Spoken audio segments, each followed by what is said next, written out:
अगदी जलद व अचूक बातम्यांसाठी पाहत रहा महामीडिया 24 सदैव तत्पर। राज्यभर सुरू असलेल्या शासकीय व निमशासकीय कर्मचाऱ्यांच्या आंदोलनाचा आज तिसरा दिवस असून कर्मचाऱ्यांनी आपला ठाम पवित्रा कायम ठेवला आहे।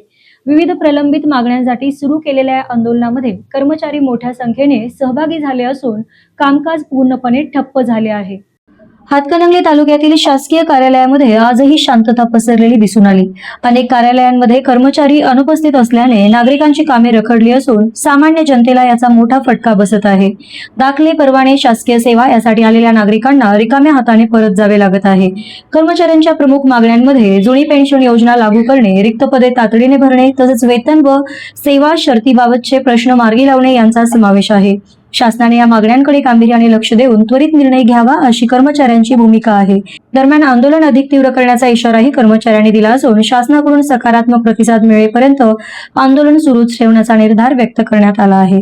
त्यामुळे येत्या काही दिवसात काम बंद आंदोलनावर तोडगा नाही निघाला तर शासकीय कामकाजावर आणखी परिणाम होण्याची शक्यता वर्तवली जात आहे। त्यामुळे लवकरात लवकर तोडगा निघणे गरजेचे असल्याची भावना सर्वसामान्य नागरिक व्यक्त करताना दिसत आहे। राज्यातील शासकीय व निमशासकीय कर्मचाऱ्यांचा आजचा आंदोलनाचा काम बंद आंदोलनाचा आजचा तिसरा दिवस आहे।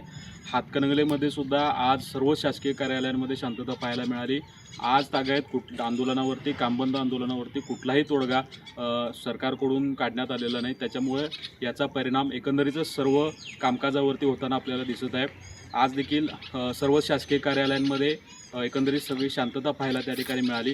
राज्य स्तरावरती राज्य सरकारकडून याच्यावरती तोडगा काढण्यासाठी प्रयत्न चालू असल्याचं बोललं जात आहे, परंतु अद्यापही कुठला तोडगा निघाला नाही आहे। त्यामुळं याचा फटका सर्वसामान्य नागरिकांना बसत आहे। महामीडिया 24 साठी रोहन साजने, हातकणंगले। तर मग चला सबस्क्राईब करायला विसरू नका महामीडिया 24 न्यूज चॅनलला। महामीडिया 24 सदैव तत्पर।